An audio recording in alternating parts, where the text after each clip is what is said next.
once again, make sure your phones are silenced, please. And please remember to share the microphone within your rows.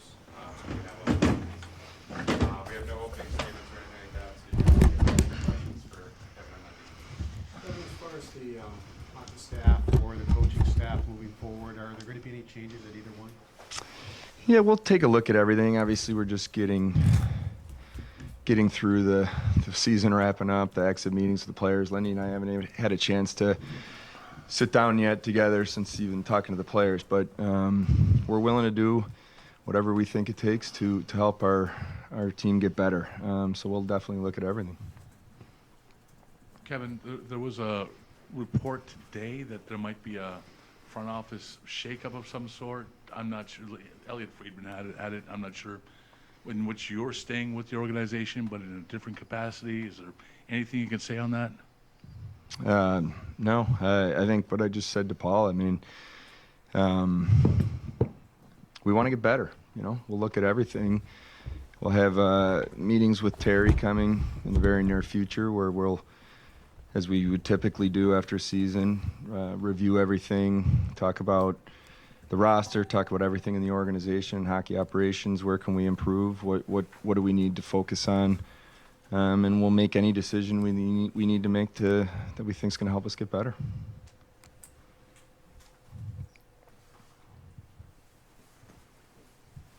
Kevyn, when it comes to the culture of the room, of the team itself, that's something I know that you're sensitive to. I mean, it wasn't long ago that it seemed like it was in a good place, but clearly there were issues this season. Lindy mentioned it in a few different times, including in the embedded video. I'm curious what was your takeaway from maybe what went wrong with the dynamic of your team, and how did you see it evolve as the season went along? From the culture perspective you're talking about? Yeah, it's a really it's an interesting, tricky thing to try to talk about, because culture's earned, like in terms of your daily habits and the things that you do. And what I believe we need to probably reflect on and do a better job of, and I shared this with the players over the last couple of days, is more of our players starting with looking in the mirror first. And if we all do that, across the organization with, okay, what can I do better? How can I be the best version of myself in my job as role as general manager? The coaches do the same thing. The players do the same thing. That starts to build a culture of, accountability. That's, to me, what really accountability is. It's knowing that I'm doing everything, reflecting and being self-aware with what starts with me first. And I think then that has a way of starting to work its way through the room. So I think that if I was to kind of sum it up, like if we do a better job of that and then you get more positive results, better things start to happen and a better culture is built, and that's something that we'll continue to work on and talk about. You've touched on the impact that guys like Zucker and Greenway have had in terms of leadership, but did you overestimate the readiness of some of these younger guys to lead? You look at the leadership group and a lot of inexperience and guys that haven't played in the playoffs and haven't been in big game situations, and clearly like Greenway and Zucker have helped bring some wisdom in that area. Yeah, I mean, leadership comes in all forms, and just because you have a letter doesn't mean, or just because you don't have a letter doesn't mean you're not a leader. So I think you hit on a couple really important players that aren't assistant captains, but they're really, really good leaders and critical guys in our locker room. So I think there's a maturing that goes on in a learning process. I think Rasmus would be the first one to say, as a first-year captain, you're finding your way, you're gaining experience in that role, and he started to find his own style, what works best for him as the year went on. And I think just being authentic and is kind of the message that I was delivering to the guys. And it's by committee. We need a lot of different guys leading. It's not just one player, and that's something we'll continue to talk about. Kevyn, you from a standpoint of house cleaning, you talked the other day on the radio Lindy's going to be back as coach. You're both under contract. Am I correct in saying because you haven't talked to Terry, you haven't received an assurance from Terry you're going to be in your spot for next year? Yeah, I mean, those meetings come up. That'll be very shortly where we'll sit down with Terry and talk about that. And what I can tell you, Mike, is I talk to Terry every day. He's as frustrated as I am with the way the season went and where we are. And I'm certainly sure that he'll be asking me a lot of hard questions and why we are where we are and where do we go from here. So. But that's just, kind of the normal process that we go through. Players and coaches evolve. If you're back as the GM next season, how much does your mentality have to evolve into a level where you react more instead of building for the future? You've had that 8-game losing streak in November of 22. You mentioned in Florida with us the winless streak this year, how you might have handled differently. How much do you have to be a different GM next season in a complete total must-win this season now mentality? Yeah, it's it's a fair point. We have to win. We have to win, and we know that. I know that. The players know that. That's the only thing that's going to really matter at the end of the day. The words I say or what I explain or a plan I can lay out, but it's really just about winning. And so the reason I say that is because would I be more reactive to try to do something next year? Potentially, but you also still have to look at the big picture and weigh all that and not do something emotional or overreact in my job, because there could be a short-term bump that you're hurting your team long-term. So you do always have to balance that, but I understand the urgency then in what we need to do to win hockey games. What is your thought with Bo Byram? Would you like to wrap him up for a long-term contract, or would you more get him for another couple of years or two, see how it goes? What is your thought with him? Well, I think Bo had an excellent season. He's a Stanley Cup champion at a very young age and extremely talented. And when we traded for him, we didn't exactly know where he would fit or how. When we were willing to kind of make that bet to say, let's bring in a really, really good hockey player and let's see how it shakes out. So I think he had a nice season. Did a lot of good things for us, and we're going to start to talk about that now as we get into the off season. What makes the most sense for our team, just the way our roster sits, long-term versus short-term contracts. I mean, there's obviously salaries you have to look at and projections. So it's a hard question to answer, but I guess what I would say is he's a really good player and we'll be open to anything. Kevin, the final quarter of the season, like the last 20 games, there was significant improvement. From your perspective, just what happened over those final 5 weeks, and why did it take 60 games to get going and so forth? Yeah, I think we played. We did a little better job of playing the game the right way for bigger chunks of the game. You're not going to play 60 perfect minutes. No team does in this league, but we did a better job of not beating ourselves. I thought we did a little bit of a better job in the last 20 to 30 games in terms of just being situational awareness. Where are we? Where's the clock at? Where are you in your shift? Where are you on the ice against the other team's top line versus fourth line of maybe that's not the time to make a play or it is the time to make a play. Like those type of things, I thought we did we had a better commitment and a better understanding and better buy-in to that. So unfortunately, it's hard to chase points late in the season, and we played some good hockey down the stretch, but it was too late. Lindy, you arrived with a lot of confidence and determination to turn this thing around. Where do you think you fell short in maybe underestimating culture, or what needed to get done as the season began? I still remain very confident. I mean, I'm angry with myself for not getting the job done. A realization now I've got a lot better take on the players. I mean, there's lots of different reasons, as Kevin mentioned. But we don't have to break down every segment of the season. But I didn't think we started well enough. Our inconsistency, hurt us as the season went on. Win 3, lose 3. To answer even at the end of the year, just the previous question, we became. I think there was a lot of things that played into it. We got terrific goaltending. We scored more. There was a lot of games where we could outplay our opponent, but we didn't outscore them, and we didn't score timely goals. That hurt us. This last segment, we had a combination of a lot of good things going on. We had timely scoring, we had good special teams, and we had good goaltending, which led to a good consistent run where every night we were in a game that we felt we could win. And when you play like that, you get to win on a consistent basis. We just, throughout the year, early in the year, we had trouble with adversity. I think I talked a lot about that.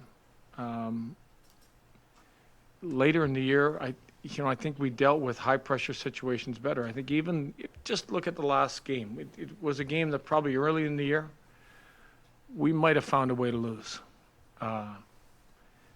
But by the end of the year, we were a team that was able to push through and win games like that, where pressure mounted inside the game, and we were able to push through and win. But we just didn't get there quick enough. Kevin, were you aware of Josh Norris's oblique injury at the time of the trade? We were. I would say that he had been cleared to come back and play, and once he got here, I would say that there was a feeling that maybe he'd come back a little bit too early from that. I don't think it would have changed anything in our mind of making the trade, that's for sure, because we did this for long-term reasons. But we were aware of it, and then unfortunately it was so quickly when he got here, re-injured it, and it's almost like he had to start over. So those are tough injuries, and he's doing much better. He would have been very close to being ready to play if we were still playing, but we did know about it. Kevin, we've had this conversation at these venues multiple times. The idea of spending to the cap, it became a big talking point. You think back to the Skinner buyout, different things, but you look at the playoffs this year, and none of these teams in the playoffs are more than $1 million, $2 million from the cap. And your reasoning behind that has always been the narrative of you have to have room to pay your guys. You have your RFAs coming, you have Paterka and others coming. How much potentially, when you talk to Terry, might be we have to, with the cap going up and with some of these guys, we have to be much more of a cap team than we've been to be competitive given the landscape of the league? Yeah, I think it's the cap's a magnet to some extent, and over the last number of years too, with just the way we're coming out of COVID, and there were a lot of teams right there. We were in a different place just based on how we were going with youth, and we had a lot of entry-level contracts. So what I was probably trying to explain was that you're not just talking about the next season. You're always, in my job, you're trying to project into the future, and if you make a decision in the summer just on a one-year focus, it could come back to really bite you a few years down the road, because now maybe you can't sign one of your own players to a longer-term deal. So that's, I guess, just philosophically, just to help you understand what I probably meant by what you were saying. So where we are now is in the next kind of, I would say, evolution of our roster, and where we've now had a number of guys sign. We have more coming now. This has always been kind of the year that going into next season where we felt we were going to be right around the cap, whatever that number was. So I would, and it's never been, just so you know, Mike, it's never been a talking point from Terry about cap or no cap. It's about, putting the best team we can together setting us up for sustainable success. And he's continued to tell me that he'll provide every resource that we need to win. And that's all I can ask for in my job. Kevin, Ukko-Pekka had some nice stretches, but he clearly wasn't up to the level of last season. Just from your perspective, just what happened to him, and do you still view him as your number one going forward? Yeah, I have huge amount of faith in UPL. Even my exit meeting today, with him, I was really impressed with his maturity and his diagnosis of his game and, his season overall. I have a ton of faith in him. I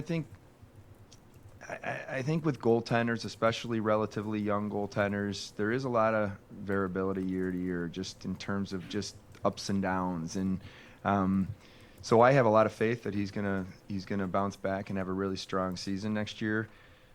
But what I will say to that also is we need to play better in front of them. You know, we need to defensively be better. You know, in terms of just not giving up some of the really, call them grade A chances. You know, too many of those, or breakdowns where we give up too many rush chances, odd man rushes, stuff like that. We need to clean some of that up, and I think that also goes a little bit hand in hand with then you get better goaltending performance as well. But he'd be the first one to say that, you know, he wants to have a better season, and I believe he will. Kevin, Understanding that there's not much left to say other than we need to win, how do you make your case to Terry in the meetings, the upcoming meetings, knowing that 2 years ago, you know, you declared this window of competitiveness open, and this team has taken 2 steps back in each of those 2 years? Make my case for, like, The job that you've done. Yeah. Oh, well, I mean, it's not good enough. That would be the first thing I would say is to be honest. I believe we should be a playoff team right now, and we failed. So it's owning that, taking my responsibility for that, and then moving past that and saying, here's how, you know, I see us improving and what we can do to fix it. So, as always, just being very honest in my conversations with Terry to say where I think that I've made mistakes and where I think that we can fix certain things, and that's what I'll do. But I do believe that we're closer than farther. But the words are the words. We have to win hockey games, and I understand that. Lindy, when you talk about the culture and improving it or changing it, what specifically do you think kind of needs to happen to get that culture where it needs to be? Well, ultimately, it's a group of players that believe in each other. It's not a group of players that, you know, maybe complain about each other, complain about plays. There's a lot of mistakes inside of a game. It's bringing a group together that is really connected, and they're committed to the same thing. It really is. The culture is a team first attitude. That the team comes first, and that might be giving up individual success at certain times in a game. That is including blocking shots when maybe you're not the best shot blocker, or getting in the way of people when you probably don't want to. It's a selflessness culture. And there was times I thought we were really close to it, that we've gotten a lot better at it. But we failed the test at times. You know, you guys know the various incidents through the year that I think that I was disappointed in. And to a man, our group was disappointed. Really hard learning points at different opportunities in the season where, you know, I think we failed and then picked ourselves back up and started to build again. And you know, I feel that the group is connected.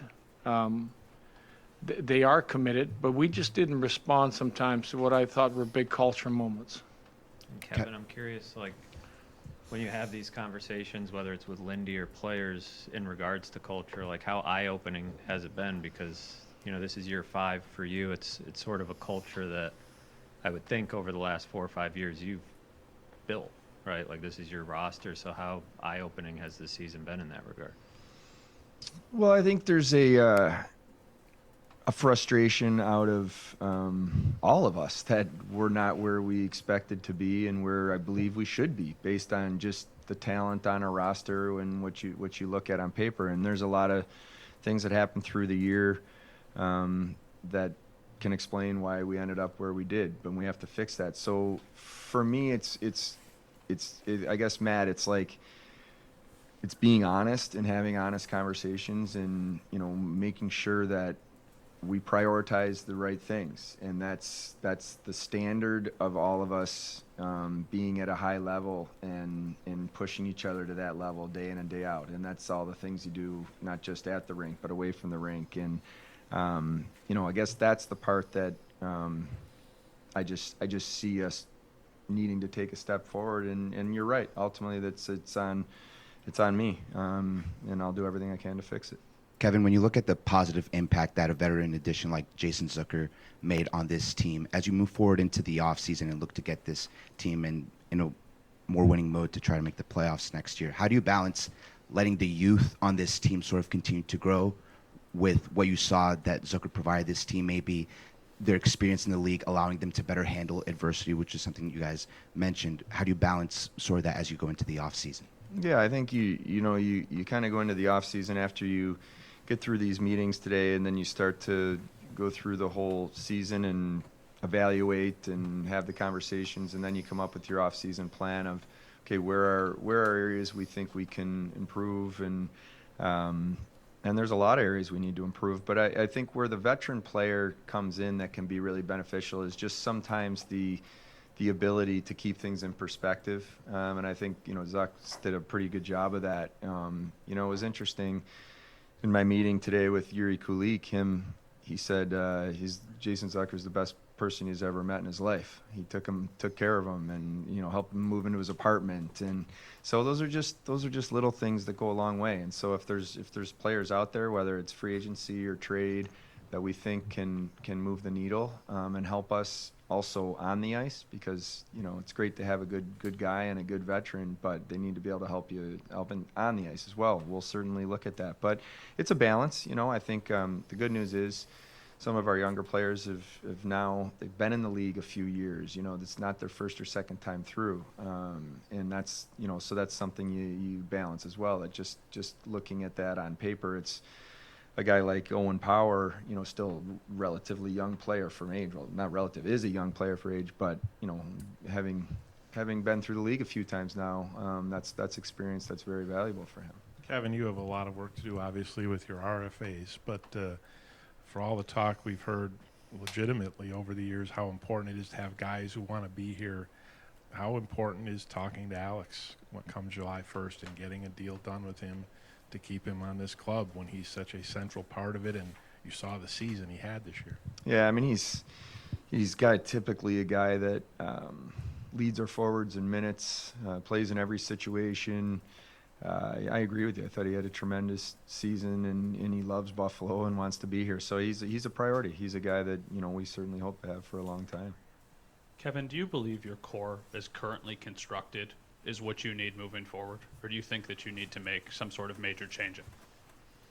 Well, I think for me, you look at every single possible way to improve the roster, and if that means we think someone in our core needs to be traded because you bring in someone that helps you, then you do that. So it's not as simple as just saying, like, this is your core and you're sticking with it no matter what. I think you always have to be open to areas and ways to improve. So I'll continue to look at everything and have those conversations. But do I believe that we have a core group of guys that you can win with? Yes, I do. And it's up to us to help them, and it's time to take a step.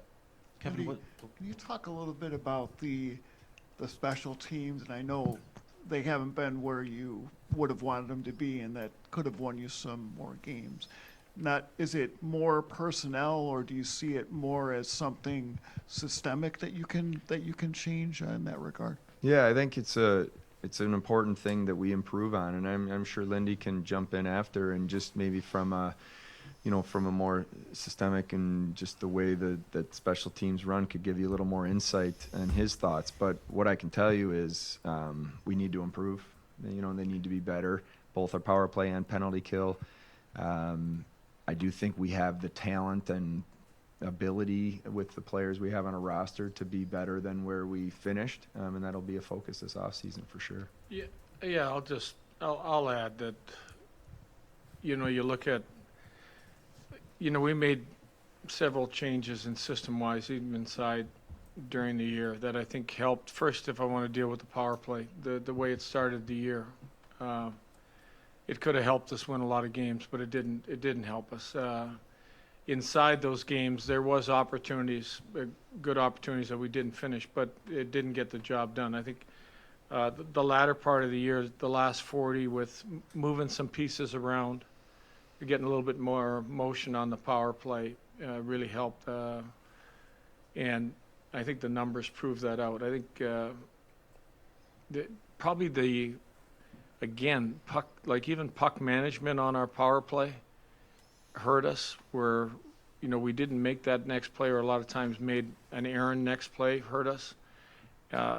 And with the penalty killing, I think the same thing. Early in the year, what was failed clears, having the puck on our stick and making that errant play that didn't get us out of the zone cost us dearly. I think losing Greenway was a part that he was probably our top penalty killer, hurt us. We broke in some younger guys that helped us, but I think probably one of the biggest thing was big individual mistakes, not structure. When our structure was good, there was games where we were locked in, but not clearing the puck. And there was a few games where misreads on coverage really hurt us dearly in a couple games, but we had put together some pretty good runs where, especially our penalty killing was looking good, but then all of a sudden you would have a game where you give up 2 or 3 and it just kills you. Kevin, Yuri was eased into the lineup as a winger at the beginning of the year, and by the end he's centering the top line. Just what did you make of his maturation, and why did you send him to Rochester? Well, I think Yuri had a tremendous rookie season overall. To me, he's definitely a center. Sometimes guys can slide over the wing, but I think long term and ultimately he proved, in his rookie year that he can play center. He's a very sound defensive player. Lindy had him a lot of nights matching up against the other team's top line, and that's a pretty, hard thing to do as a 20-year-old in this league playing center. So impressive. The thought process on Rochester is, they think there was a chance for him, an opportunity to play in the Worlds, which would have been a great option as well. But when I really kind of thought this through, he's 20 years old, and I feel that Rochester has a really good team and a opportunity to do something really special. And my expectation for our players is that we're going to be playing, into June over the coming years, and I want our guys used to that. And I also think if there's a chance to win a championship, and they go down and have success, I think that would be great for Yuri's development. And he also spent a couple years, and we had a great conversation. Lindy and I spoke to him immediately after the game just to explain, the thought process and why and what we thought this could do for his development. And and then meeting with him again, today, he had a big smile on his face and said he can't wait to play in the playoffs and go and, do that. So I think it was it was just part of the thought process is what makes him be the best player he can be. And we just thought this would be a good opportunity for him. I know you mentioned that. I'll just add to Yuri if you want. Again, you go back to the early part of the year where we slid him in the middle when Tage was out. He really played well in that little segment, which made me feel like this kid should be playing center. We were on a West Coast trip, and I thought, boy, he's looking like he becomes a lot more effective and skates more down the middle. Later in the year, like the defensive numbers were with him playing against top lines and playing in the middle were so good. And then playing alongside of Thompson, this isn't till the end of the year, but there was a segment leading up, probably with 15 games left, that Tage's numbers were better on the wing with him there than anybody else. And the matchup against top lines, which most coaches would be scared to play a young guy against top lines. His defensive reads and what he was doing defensively made it a matchup that I actually think started making us better on the road. I could play them against other teams' top lines, and the production was still there on the offensive side. So he basically made the decision for me, like just with the way he played and how effective he was being. Kevin, you mentioned that you still had to evaluate certain, when it came to the coaching staff and hockey ops, but what is your level of concern with just strength and conditioning when it came to the group? You got a young team. You need some of these guys to make gains. You look at some of the types of injuries that you had this year.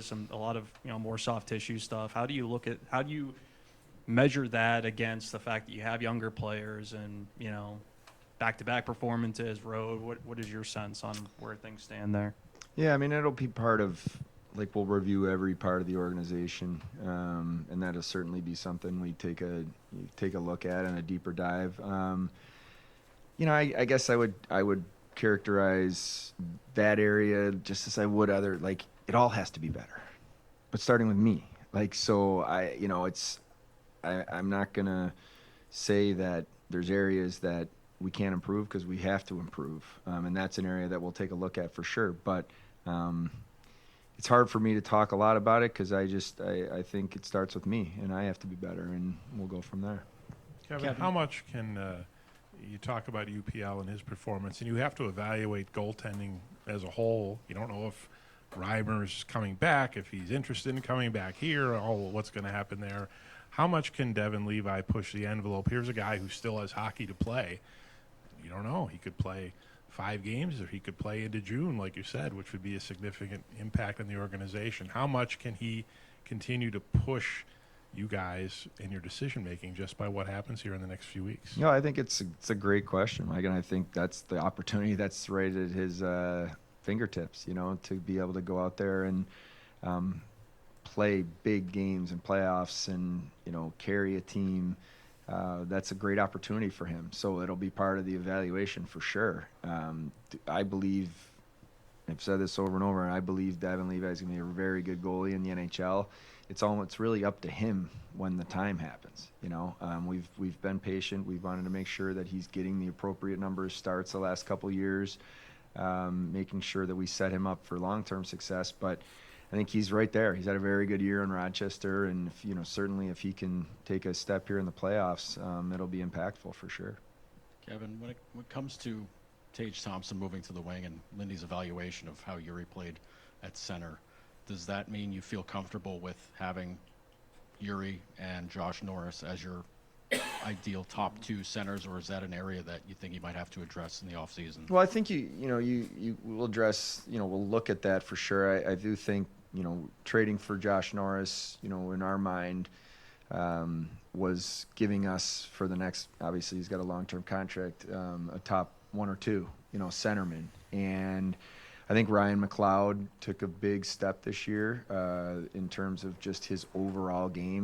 We knew we were getting a really good, solid player that could be a top penalty killer and could play, different, up and down the lineup. But he, really took a step in terms of just his overall game, his offensive production, and I think he's even got another step he could potentially take. So, when I look at Krebs had a good season, took a step forward. You got Kozak that showed that he can come up and play a meaningful role. So, when I look at that with those guys all in the middle, I really like what I see. Now, would we look at other areas or other options to potentially? Of course, we'll always explore everything to see if there's a way we can improve our roster. But I do like the way our middle looks right now. I think that, when you look at it, it's always easier to take a centerman and put him on the wing. You look at McLeod when he played in Edmonton, he played a lot of left wing. I think he played the whole finals at left wing. But it's hard to take a winger and make him into a centerman for the most part. You look at Tage. Tage can easily go back into the middle. You could be one injury away from Tage being in the middle, or inside of a game if you've got a right winger or left winger really going good, you can just stick Tage in the middle. It's the option that is a really good option to have. And Yuri is, I maybe praised him a little bit too much for you guys, but he's a young guy that he earned his way by the way he played. Can he maintain that? I'm hoping so. I really feel, but you still have an option that you still have You know, we got Norris, we got McLeod, we've got options of guys that can go in there. Doesn't mean that he's locked into that position, but it from what I saw, and if you look at, you know, this last segment where we had no Norris, and Norris was playing with Tage before he got hurt. It looks like a good possibility he can sustain. And, you know, part of Yuri going to Rochester and playing, I think the Rochester playoffs is more like NHL than I've been at a lot of world championships, and there's good hockey, but sometimes, you know, you get on the big ice and it's not near as intense and physical as what you would face here. And I think this prepares him. My conversation with him was, this prepares him for, you know, what is next for him, and how it can help him even make us better. If I could follow up on Mike's question, it's more of a comfort level question for both of you, if I could. We know Devin Levi's having an all-star season in the AHL, and you talked about that. And I remember even Luukkonen last year, his numbers, his last 35 games were some of the best numbers in the league. So they both, but, you know, when it got down to it this year, you know, when you, at the end of the year, James Reimer appeared to be maybe the guy who was going to give you the best chance to win a hockey game.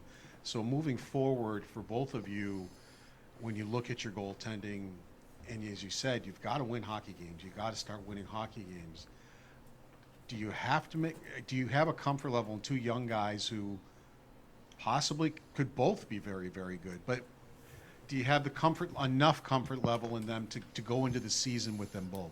First, I'll start with UPL. I believe in UPL. Until I get the team to clean up some of the poor puck play, it's going to be hard in any goalie. You know, I would just say you look at our game against Philly and what we gave up on the shorthanded sense in the game again.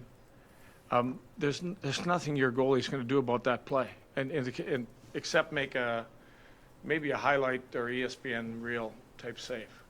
To that point in the game, it was a game that you're comfortable with anybody in goal. The way we were playing, we were defending well, we were managing the puck well. But it is the area that hurt us the most, and the area that the whole year tried to keep improving. And I've seen improvement, but inside of the game, you look what happens on a play like that. You're asking your goaltender to make an unbelievable save. He shouldn't have to make that unbelievable save. That's on the group. It's not on the goalie. And from my perspective, I think about it, how Lindy's talking about we need to be better in front of him, we need to clean up some of that, for sure. But also, we'll look at everything. You know, like if we think there's an opportunity to upgrade and make our team better at any position, we're going to be open to that. So, you know, I'm certainly not scared of going to the season with UPL and Devin, because I believe in both of them. But I also, it goes hand in hand with Lindy, what he's saying. I think they'll both look better if we play better, you know, defensively, and just clean some stuff up. So, but we'll continue to look at everything. And that's kind of one of the roads I wanted to go down here with you, Lindy, especially. You guys found a lot of offense this year, even with the power play struggling. But we saw so many plays where, you know, forwards were turning the puck over at the line in the neutral zone, creating opportunities. The goalies were left out. But ultimately, as I look at your team, you know, Dahlin is, you know, at the cusp of being a Norris guy. The rest of your defense wasn't even close to being good enough to survive a long season. When you'd have your exit interviews with these guys, and when you think of guys who aren't even on the team right now, what does your defense need to be like to be good, to be successful in front of UPL, Levi? And how can this defense core, some of these guys who we know are going to be back, how do they have to improve their games to get you there? For me, it's easy. Number one, puck play. Number one is puck play, with your decisions you make with the puck. Number two is your decisions when you're staying in the zone or getting out of the zone. You know, you look at even last game again, we gave up a 2-on-1 because we stayed in the zone for no reason. Those are decisions that, let's say it's your 5-6 defenseman, he shouldn't make that decision. Because the reward a lot of times isn't worth the risk. And the nights we made a lot of good decisions, the chances went way down, the high-risk chances went way down. And if we can improve on that area, I think that's what Kevin and I have talked about the group needs to be better. And that will help the goaltending out itself. Kevin, we haven't talked to you since you signed Jacob Bryson, and you know, obviously there's not a lot of roster spots to go around on this team, and you've kind of delayed some of the talks on the RFA, so I'm just curious what the thought process was of locking him up at that time. Yeah, I think when Jacob is, first of all, he's one of the most well-liked guys, you know, in terms of the locker room and just his work ethic and positivity, and it's infectious in terms of just how much he cares about the team and how much the guys care about him. So when you're in the role that he plays, that's a key part of that, because you know, there's times where, you know, he could be scratched for a number of games, and sometimes guys get really miserable and bitter, and it can hurt your team. So where he's at right now in his career is, you know, kind of one of those depth defensemen that can jump in and play, or he may be out of the lineup, and he's also proven that he could be scratched for, you know, an extended period of time and jump in and play good hockey, and also play either side, and potentially, you know, Lindy doesn't have to hide him, or, you know, Marty Wilford, you know, he can go out and play against the other team's top players when he's playing. So those are all the things that go into the thought process. And also, there's not a ton of, you know, UFA free agent defensemen to be out there in just the market. And I just think it doesn't change our mind in terms of how we're going to build the team or add defensemen if there's an opportunity. And I just wanted to make sure that going into next year, we don't have a shortage of, you know, guys that can be impactful when they're in the lineup. And I do think from the Rochester perspective, you know, Ryan Johnson's right there. He's right on the cusp of making a step and being part of our everyday lineup. But some of our other prospects are still young and, you know, developing. So we wouldn't want to be in a position where we're kind of leaning on them before they're ready. Are you still looking for a partner for Owen? I know you've mentioned it before. You know, a veteran type of guy who's got his back no matter what, that, you know, is going to be out there with him and talk to him and always have his back. Are you still looking for maybe that type of player to acquire for him? Yeah, you know, I think it's a tricky thing to try to explain, and I want to say it the right way. I don't think I've done a good enough job of helping Owen in terms of just that guy that's out there on the ice with him every game for his first few years. You know, I haven't been able to get that right person. In saying that, you know, I talked to Owen today about that in terms of like what does he feel like he needs is someone next to him and what makes sense. And you know, it's interesting. He said, no, I have no problem playing with anybody. I've no issue with anybody I've played with over my career. And he said just the one thing that it helps him is like someone that can move the puck and be clean with their puck touches. It's why, you know, I thought he and Bernard Docker played pretty well together, because, you know, JBD is pretty simple with the puck and just makes good decisions. And so I guess what I'm getting at is it'd be great to get an all-star right shot defenseman that could just, you know, be next to him for the next bunch of years. But it doesn't always work like that in terms of the just acquiring that player. So we'll look at it. But I think, you know, just figuring out what that mix is something that we have to probably look at and do a better job of this summer with our D-core overall.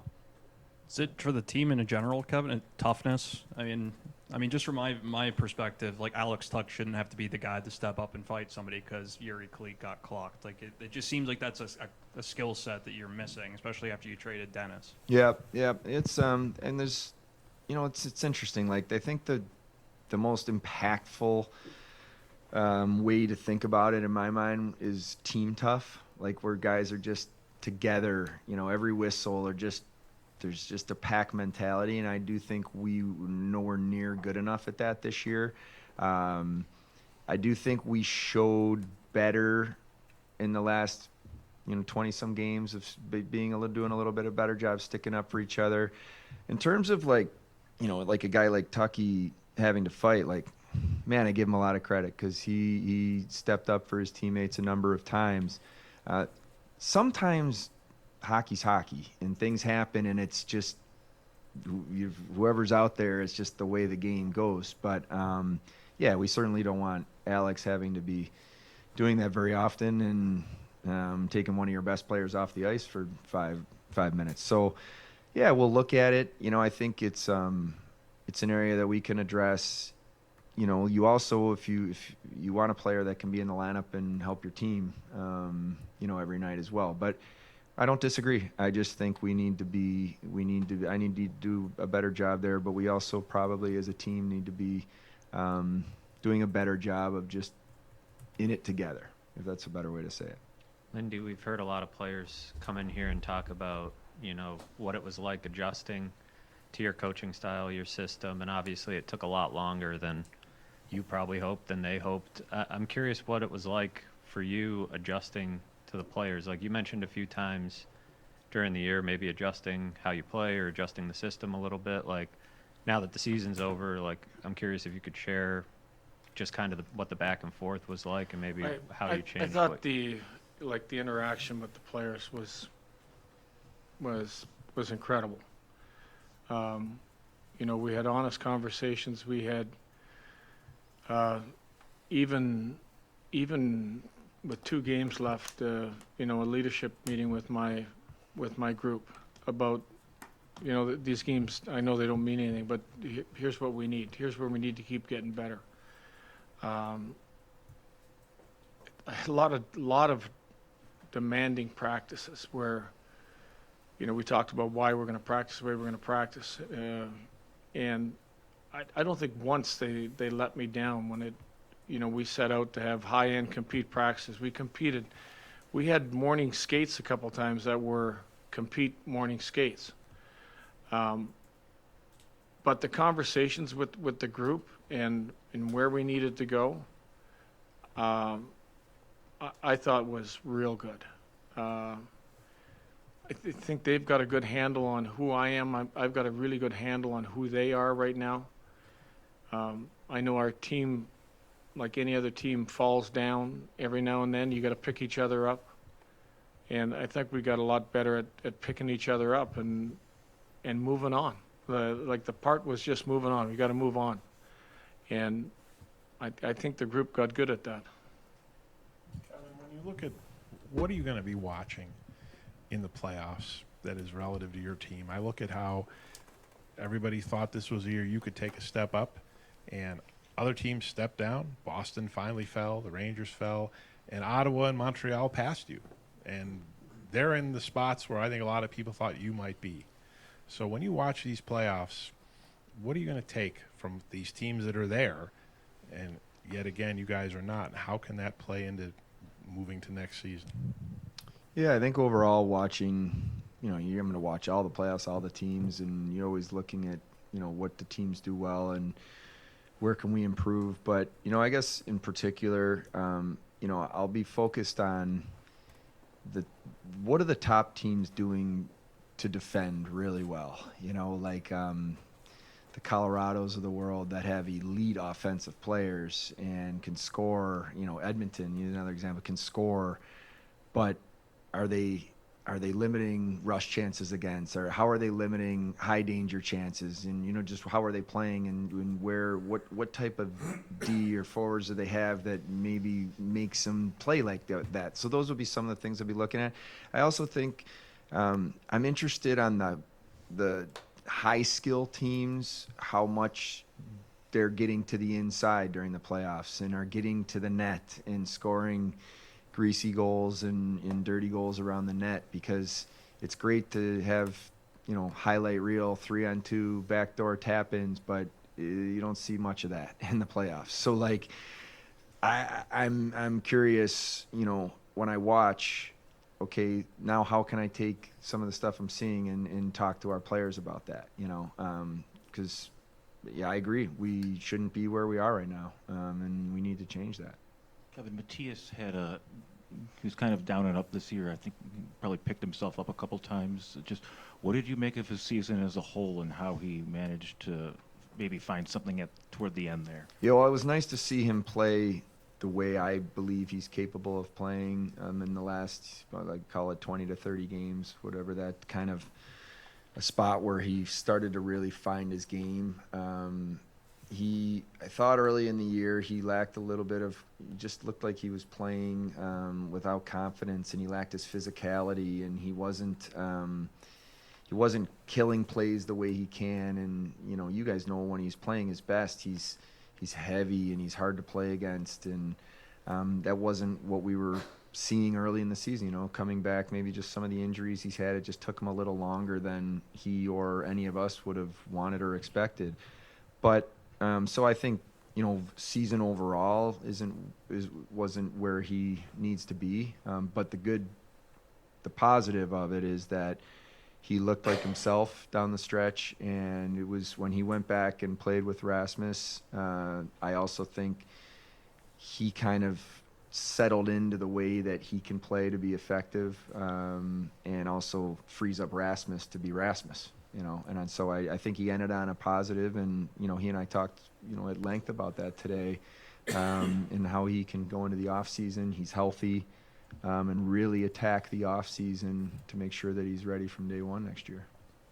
Kevin, you touched right there on Rasmus. From your conversations with him, how do you feel like he took on the challenge and grew in his first year as captain? Yeah, I think he's what I appreciate about Rasmus is how thoughtful he is in all areas of his life. And you know, he went through some new experiences this year, and he shared with me yesterday when we had our exit meeting that, you know, he had to kind of figure out what kind of captain he was, and that took him time. And that there's no way to do that until you're going through it. And what he ultimately landed on and found was that there's certain players on the team that he could delegate certain responsibility to and help him out as a leader. And he started to figure that out. And then also he's a leader by example. You know, he's a guy that I think practices an elite level. It's not just the way he plays in games. And so he just needs to know that he doesn't always have to be the one saying something at the perfect time. It's just go be you. The best leaders I've ever been around are just people that, you know, they're completely authentic and just carrying themselves that way. And I think that he started to learn that as the year went on. And all of what he went through is totally normal. But he cares. He loves his teammates. He loves the city. He loves the organization, and he's committed. He's committed to getting it right here, which you know, I think is really important for us to have in such a world-class player.